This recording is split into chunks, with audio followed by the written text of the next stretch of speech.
Hola, ¿cómo están? Bueno, espero que se encuentren bien.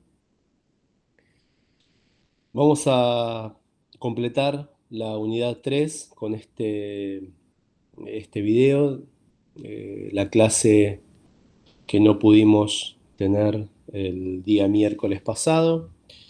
Y esta unidad finaliza el programa, ¿sí? Con esta unidad completamos el programa. Y esta es la unidad que complementa no solamente el programa, sino también esta presentación, la bibliografía y las clases de, de esta unidad que ya están disponibles en el Moodle. Bueno, la semana pasada nosotros habíamos habíamos llegado, ¿sí?, a ver, la semana pasada, digamos, la última clase, mejor dicho. Habíamos estado viendo todo lo referente y todo lo atinente eh, a las atribuciones de las normas de auditoría, el sentido de las normas, ¿no? Las finalidades y demás. Cómo es el proceso, ¿verdad?, para realizar una auditoría. Bueno, hoy lo que vamos a ver, y con esto damos por finalizada la unidad, es la auditoría y las normas de aplicación en el ámbito público. Es decir, cómo llegamos a la auditoría como proceso. ¿Mm? Podemos mencionar que ha habido, hasta el día de hoy, ha habido una evolución, si se quiere, ¿sí?, en el sentido de cómo se fue dando el control en Argentina y cómo se fue instrumentando eh, en nuestra legislación ese control. Eh, Esto data ya de varios años, ya en la década de 1910 comenzaron a realizarse auditorías, a realizarse controles, ¿no?, a empresas extranjeras que estaban instaladas en nuestro país. Entonces, esa metodología de control claramente ya que, que tiene, digamos, una instancia de antecedente en Europa, también se trajo a nuestro país a través de estas empresas. Eh, Paralelamente, ¿sí?, paralelamente, en lo que hace a la administración pública, digamos, una ley que es la ley 428, tenía ya vigencia desde fines del siglo XIX hasta mediados del siglo XX. Ese fue, digamos, el primer antecedente fuerte, ¿no?, de un régimen de administración estatal, ¿no?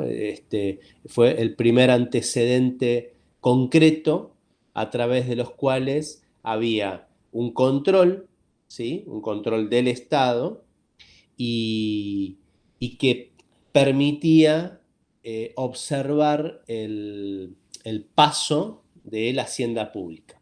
Ahora, esto que entendemos como control no tenía la semejanza, no tenía la identificación metodológica, como vamos a ver, con lo que denominamos auditoría. Eh, el sector público fue un espacio, digamos, bastante reticente, ¿sí?, y a aceptar en una primera, eh, digamos, en una primera parte, ¿sí?, y antiguamente aceptar lo que podríamos denominar auditoría, ¿no? Eh, la metodología de la auditoría comienza a implementarse a partir de la segunda mitad del siglo XX, ¿sí? Y digamos que eh, En concreto, hoy, ¿sí? La Ley de Administración Financiera y de los Sistemas de Control del Sector Público Nacional, que es la Ley 2456, que seguramente ustedes van a ver en reiteradas oportunidades en la carrera, es quien recoge toda aquella experiencia previa y la plasma, ¿sí? Con bastante descripción, ¿sí? Con una descripción minuciosa de lo que debe ser el sistema de control en el sector público. Recordemos que la 2456 da lugar al nacimiento de la CIGEN y del AGN como órganos rectores de los controles internos y externos. Entonces, claramente estamos en presencia de una ley que, si bien tiene elementos y fuentes previas, ¿sí? Se instala como la ley que regula todo ese sistema de auditoría. Ahora, ¿cuáles fueron esos antecedentes? Bueno, ahora vamos a ver un poquito de qué se trató eh, todo el plexo normativo, ¿sí? A partir de la segunda mitad del siglo pasado. En primer lugar, nos vamos a encontrar con un decreto, el decreto ley 23354 del año 56, que establece la ley de contabilidad y organización del Tribunal de Cuentas de la Nación y de la Contaduría General. Fíjense que en el artículo 84 plantea que le va a corresponder al Tribunal de Cuentas fiscalizar las empresas del Estado por medio de auditores o síndicos. Ya comienza a aparecer en la legislación nacional la palabra de auditor. Ahora, acá el auditor es un vocablo que se utiliza como equivalente o sinónimo al de síndico, ¿sí? Esto nos plantea, digamos, la necesidad de una persona que está especialmente eh, colocada en ese lugar, ¿sí? Para fiscalizar, dice el artículo, fiscalizar para controlar, ¿sí? Las empresas del Estado. Entonces, veamos que ya hay un antecedente, ¿sí? Hay un antecedente, hay un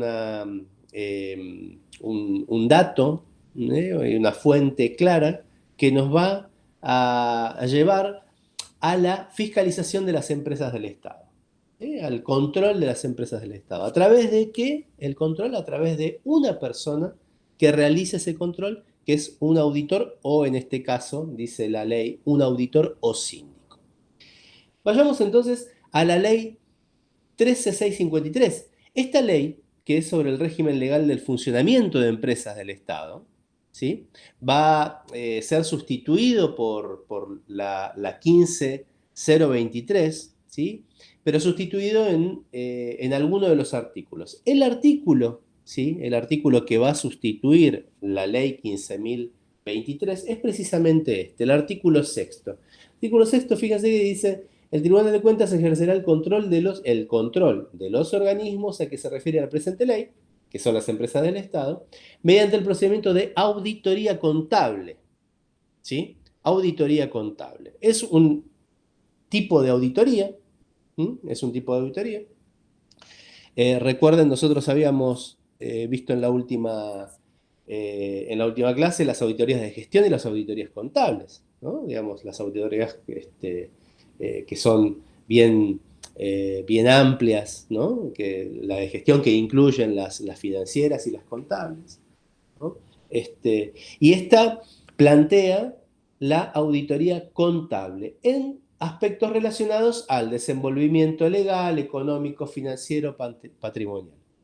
Fíjense cómo de a poco en la legislación se van acomodando, ¿sí? Los roles de los auditores o de los controles, ¿no? De quienes fiscalizan, ¿sí? Digamos, el erario público a través de las empresas del Estado, las que tengan relación con el Estado, las empresas en donde el Estado tenga participación de algún tipo. Eh, podríamos agregar, ¿sí? Podríamos agregar que digamos, hasta esta ley eh, no hay a ver, una diferencia clara, ¿sí? Sobre lo que es la auditoría, sobre lo que es el control, sobre lo que es la fiscalización, digamos que se toma como un todo y podríamos pensar que en ese momento lo importante es el control, ¿sí? O el control de manera amplia. Eh, esta disposición, digamos, esta herramienta, ¿sí? Concreta, que es la ley sobre el régimen legal del funcionamiento de las empresas del Estado, eh, va a relacionar el control de la legalidad, ¿sí? De la actividad financiera. Fíjense que plantea en todos los aspectos relacionados con el desenvolvimiento legal, económico, financiero y patrimonial, ¿sí? Va a reemplazar la rendición de cuentas de orden común por un régimen de auditoría contable. Digamos, plantea ese cambio, le da siempre dentro de lo que nosotros mencionamos como control, ¿verdad? Le da eh, una fuerza a la auditoría contable, puntualmente, y el procedimiento de auditoría, ¿sí? que está contemplado en esta ley, también la vamos a ver en la ley 12961, que es la ley de contabilidad. Digamos, es la ley puntual de contabilidad, ¿sí? Para las empresas, las organizaciones que desarrollan tareas industriales, ¿sí? Y va a determinar que la auditoría, ¿sí? Esta auditoría, este procedimiento de auditoría contable, es en esta ley facultativa, ¿sí? Es decir, se puede hacer o no se puede hacer. ¿Sí? Pero, en la ley de empresas del Estado, ¿sí? Vamos a retroceder, a diferencia de la ley de procedimiento del Estado, digamos, del régimen, ¿no? de empresas del Estado, acá la auditoría contable es obligatoria, ¿sí? Digamos, hay una diferencia entre lo que plantea la ley 12961, que es la ley de contabilidad, en donde esa auditoría es facultativa, y lo que plantea la ley 15023, en donde la auditoría es obligatoria. Entonces, lo que podemos decir es que la ley 1523 va a incorporar, va a introducir la auditoría contable en forma obligatoria y esto se va a sostener en el tiempo.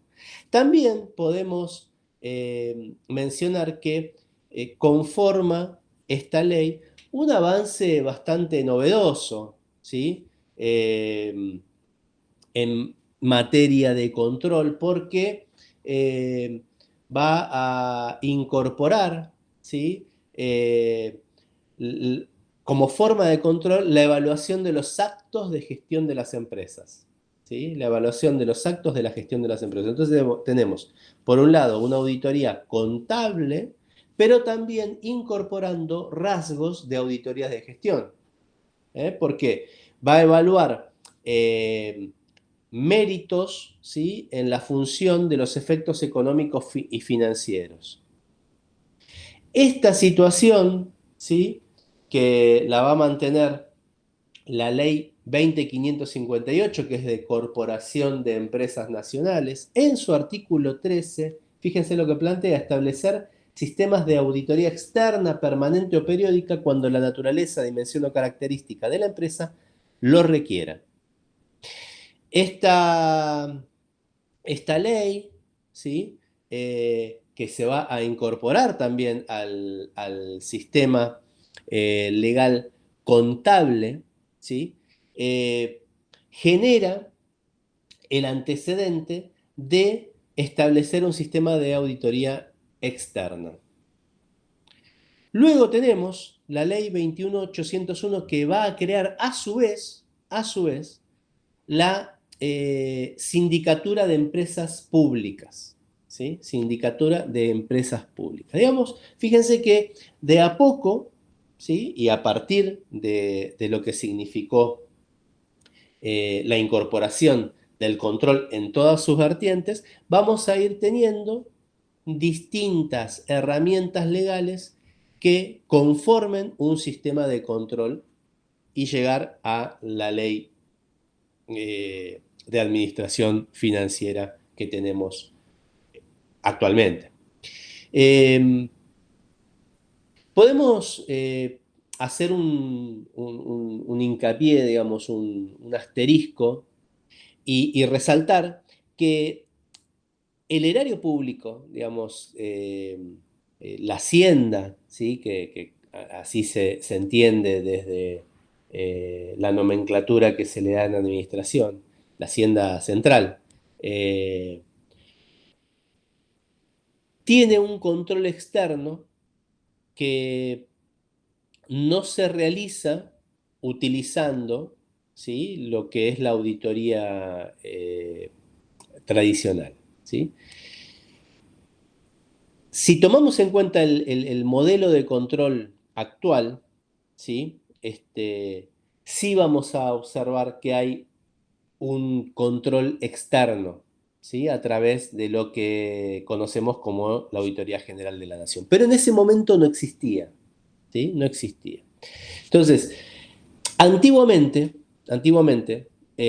quien tomaba ese rol es el Tribunal de Cuentas de la Nación. ¿Sí? El Tribunal de Cuentas de la Nación era un órgano que hacía las veces de ese control externo, ¿sí? Eh, teniendo en cuenta las fuentes y la información con que se iba recabando. El Tribunal de Cuentas de la Nación, ¿sí? Va a aprobar una herramienta que se denomina Reglamento General de Cuentas y de Procedimientos de Control Legal y Contable, en donde se va a establecer la metodología para realizar ese control, esa auditoría, ¿sí? A través de arqueos, de cuestionarios, informes, recuentos físicos. Eh, y es importante, digamos, señalar esto, porque el modelo digamos, de control externo al, digamos, anterior al que nosotros tenemos actualmente, que fue ejercido por este Tribunal de Cuentas de la Nación, con digamos, la competencia, el poder que le daba la ley 23.354, la que vimos en primer lugar, ¿sí? Eh, también generaba la responsabilidad, ¿sí? Al poder administrador, digamos, al poder ejecutivo, la responsabilidad civil, ¿no? De realizar ese control. Y también, como hemos visto nosotros, creo que en sociología de las instituciones, también eh, generaba esa responsabilidad, trasladaba esa responsabilidad a los funcionarios y los agentes que tenían la capacidad de manejar dinero de las arcas públicas, ¿no? Entonces, todos aquellos que intervenían, todos aquellos agentes, funcionarios que intervenían en el manejo de fondos, de bienes, de recursos, ¿sí? Esta ley, este decreto ley 23.354, les eh, los compelía, ¿sí? A realizar informes de gestión, a través de o rendidos, ¿sí? Al Tribunal de Cuentas de la Nación. ¿Mm? Eh, digamos que todo esto que acabamos de ver linkea, ¿sí? Con los sistemas de control, ¿sí? Los sistemas de control que, en definitiva, son los antecedentes, ¿sí? Los antecedentes de la ley 24.156, la ley de administración financiera y de los sistemas de control del sector público, ¿sí? Algunas lo conocen como la ley AFSCO, ¿sí? Eh, y fíjense que en los tres primeros artículos, la ley es muy clara, ¿sí? Muy clara, porque aparte, digamos, conforme lo que venimos viendo, va a ser muy innovadora, ¿no? Esta ley, que se va a sancionar en los primeros años del año 90 del siglo XX, eh, va a producir un cambio fuerte en todo lo que es el sistema de control nacional, ¿sí? Eh, Incorpora un esquema de auditoría, pero un esquema metodológico de auditoría, es decir, no la auditoría solamente, ¿sí? Dependiendo del concepto amplio de control, sino con una metodología específica, que es un poco lo que habíamos visto nosotros en la última clase. Eh, Genera el espacio y las condiciones para diferenciar el control interno y el control externo, ¿sí? Repito, el control interno con la creación de la CIGEN, el control externo con la creación de la Auditoría General de la Nación, ¿sí? Eh, y, y en verdad, este sistema, ¿sí? Difiere claramente de los modelos que nosotros estuvimos viendo, pero es, eh, es el sistema, digamos, la ley es, si bien difiere de aquellos, es deudor de ese plexo normativo que nosotros venimos este, eh, nombrando, mencionando, ¿sí? Con las leyes. Es el resultante de todo aquello, ¿sí? Que se impuso de alguna forma como para realizar un control. Eh, Vayamos entonces a ver, la Auditoría General de la Nación, ¿sí? Que es quien realiza los informes en materia de control externo, eh, plantea también, recuerden, y esto fue uno de si no me acuerdo, no, les iba a decir una pregunta, pero me parece que no. Les iba a mencionar una pregunta de la unidad, pero me parece que está en la unidad 3 en el parcial que ya está. Eh, Recuerden que las auditorías se complementan, ¿sí? Las auditorías se complementan. Entonces, tanto la SIGEN como la GN, que tienen su creación en la 24.156, ¿sí? También van a plantear eh, cómo son las normas que se producen, ¿sí? Cómo son los requisitos de las normas que se producen. ¿M? Y cómo se complementan tanto la AGN como la SIGEN, porque en definitiva la auditoría que se realiza es sobre los similares actores, ¿no? Similares públicos. Entonces, quien tiene la facultad para poner estos requisitos, ¿sí? O principios de esas normas que se producen es la Auditoría General de la Nación.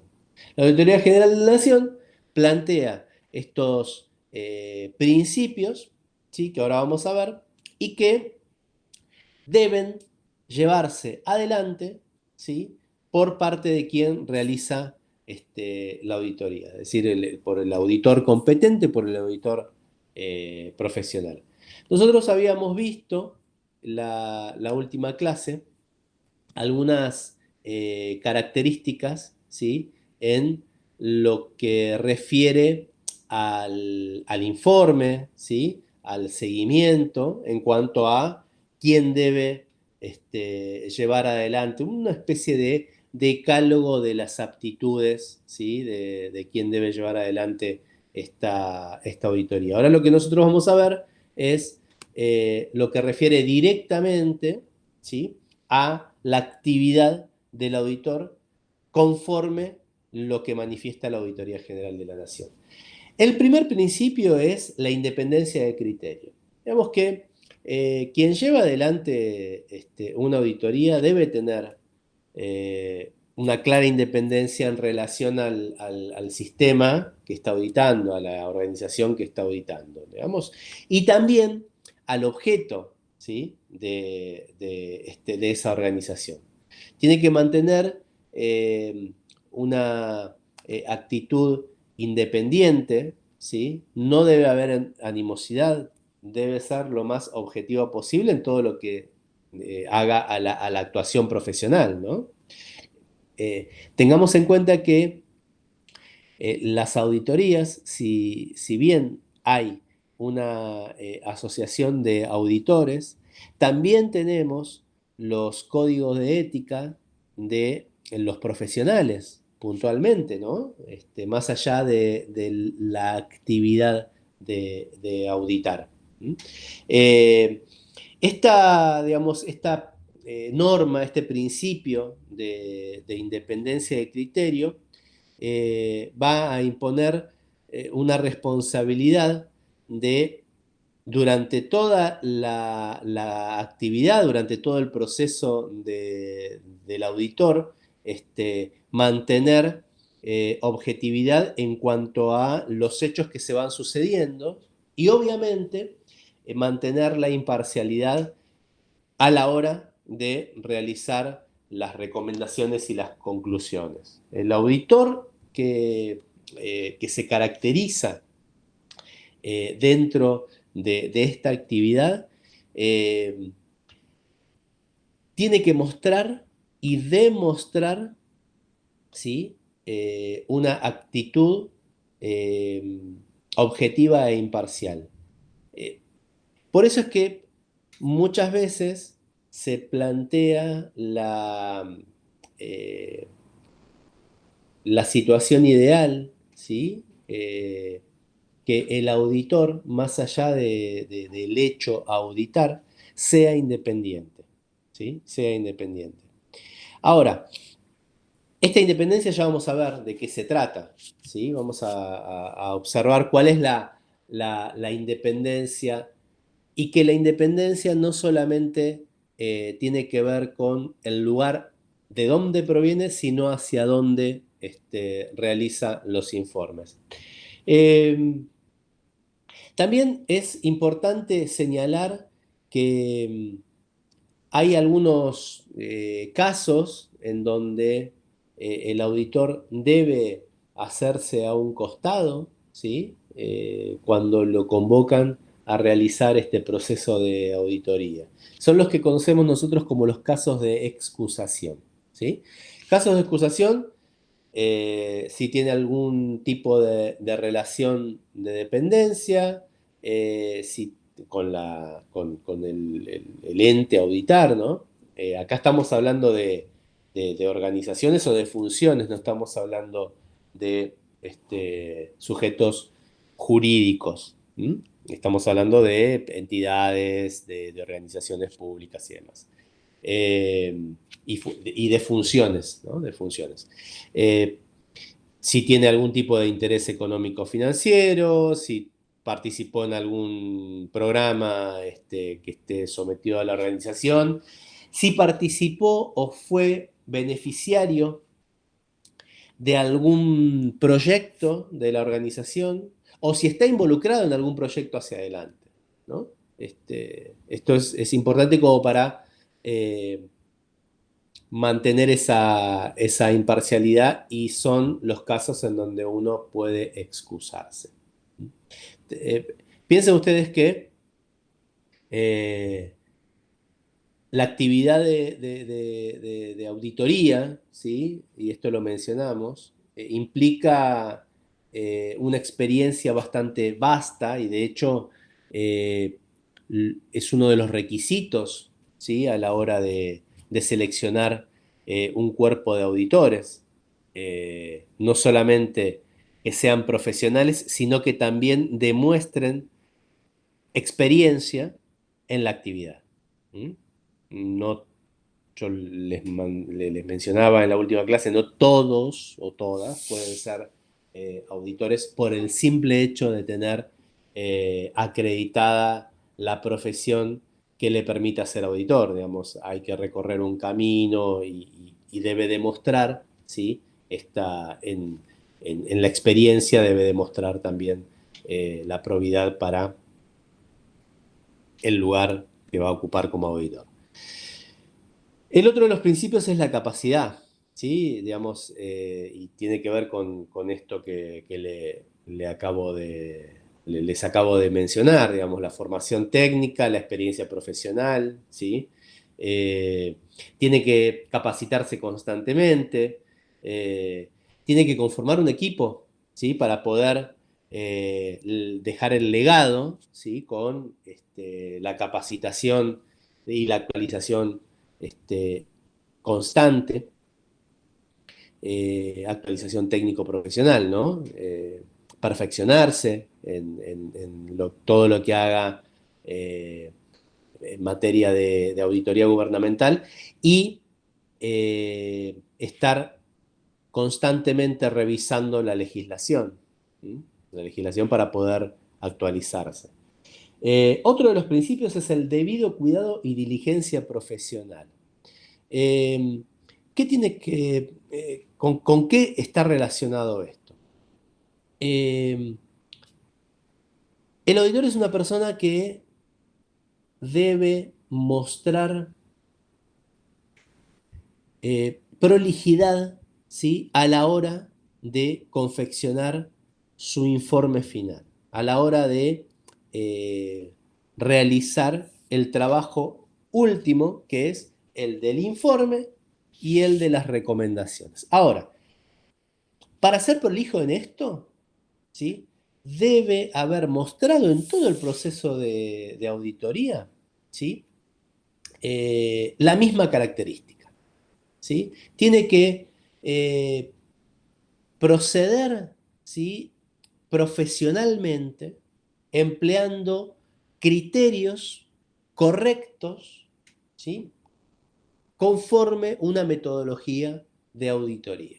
Es decir, tiene que seleccionar para cada objeto a auditar el método, las técnicas, ¿sí?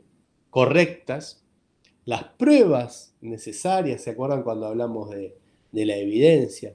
¿No? Esto da cuenta de la prolijidad con que, la minuciosidad con que el auditor va a armar el producto del proceso de auditoría, que es, en definitiva, el informe y las sugerencias. Otra de las normas, ¿sí? Fuertes que plantea la Auditoría General de la Nación, digamos, como principio es el de secreto profesional. Digamos, esto es, también, fíjense que relacionado también con eh, el debido cuidado, la diligencia profesional, con la capacidad, está también, ¿no? El de secreto profesional. Digamos. Y esto, como yo les mencionaba al principio, se va a extender a los códigos de ética, ¿sí? De los profesionales involucrados. Digamos, más allá del rol, ¿sí? De auditor, también está el código de ética conforme la profesión en donde se haya formado el auditor. ¿Mm? Y el secreto profesional en muchos códigos de ética está, digamos, bien fundamentado. Luego tenemos las normas generales, ¿no? Que están relacionadas con el trabajo de auditoría, como por ejemplo la planificación de las auditorías, ¿no? La planificación que puede ser la planificación institucional o la planificación específica, ¿sí? De la auditoría. Esto tiene más que ver con la forma, la metodología, ¿no? La metodología utilizada que sea la adecuada para poder identificar esos objetivos y poder conformar y elaborar un informe que se ajuste a lo que se está auditando. Y por último tenemos el relevamiento y la evaluación del control interno. Vamos, el auditor va a relevar y evaluar el control interno con el objeto de depositar confianza en los controles de los flujos de información, ¿sí? El sistema de control interno de una organización que está constituido por el plan de organización y los métodos coordinados, ¿sí? Nos llevan a poder observar qué medidas se adoptan, ¿sí? ¿Qué medidas se adoptan? Ahora, las medidas que se adopten tienen un objetivo. ¿Cuál es el objetivo de adoptar ciertas medidas conforme ese plan de organización? Bueno, eh, verificar la confiabilidad y la conexión de la información contable, salvaguardar los activos, asegurar el cumplimiento de la norma aplicable, ¿sí? Promover la eficiencia operativa. Eh, para lo que es una auditoría financiera, los aspectos relacionados con los tres primeros objetivos, ¿sí? Van a resultar de interés, digamos, todo lo que es verificar la confiabilidad de la información contable, cumplimiento de la norma aplicable, salvaguardar los activos, digamos, eso es bien importante para lo que es una auditoría financiera, ¿sí? Eh, y por último, tenemos algo que no está, digamos, como principio, pero que sí quiero reforzarlo porque es importante remarcar que más allá de la metodología, ¿sí? Más allá de cómo se comporte el auditor durante el proceso, ¿sí? de la auditoría, es fundamental la evidencia. La evidencia, porque la evidencia es la que nos va a permitir a nosotros poder realizar un informe, le va a permitir al auditor, ¿no? Poder realizar un informe que sea competente, ¿sí? Que sea pertinente y principalmente que esté fundamentado, ¿sí? Con características objetivas. Entonces, lo importante de esta evidencia no solamente es la cantidad, sino la calidad de lo que se va a recabar como evidencia. Nosotros un poco lo hemos visto en la clase anterior. Digamos, eh, y recabar la evidencia, seleccionar la evidencia, es una de las características en donde se puede observar la capacidad profesional del auditor. Porque sobre esa evidencia se funda luego el informe final y las recomendaciones. Bien, finalizamos entonces con una auditoría específica que muchos de ustedes seguramente deben conocer por sus propias actividades o han tenido, ¿sí? En algún momento que observar o participar en la auditoría contable, ¿no? El proceso de auditoría contable es un proceso interno, es un mecanismo que se va a desarrollar en toda organización, ¿sí? En toda organización, y podríamos decir que es uno de los más importantes, ¿no? Porque eh, el objetivo de esta auditoría, de este control, ¿sí? Es el de observar y sacar una fotografía de la contabilidad de la organización, digamos, la imagen contable de la organización. En este proceso que se realiza todos los años, ¿sí? Se van a observar diversos elementos y en esa observación se van a detectar algunas falencias, se van a sugerir y se van a promover mejoras y en definitiva lo que permite es conocer el verdadero estado contable de la organización. El verdadero estado contable de la organización. Entonces, la auditoría contable la definimos como es proceso sistemático que evalúa las cuentas, las arcas de una organización en un periodo determinado, como toda auditoría. ¿Sí? Como toda auditoría se hace en un periodo determinado, ¿m? Donde se van a revisar los estados financieros, los sistemas de información, ¿sí? Nuevamente, y los procedimientos operativos. Normalmente se hace de manera anual, ¿sí? Todos los años se hace una auditoría contable.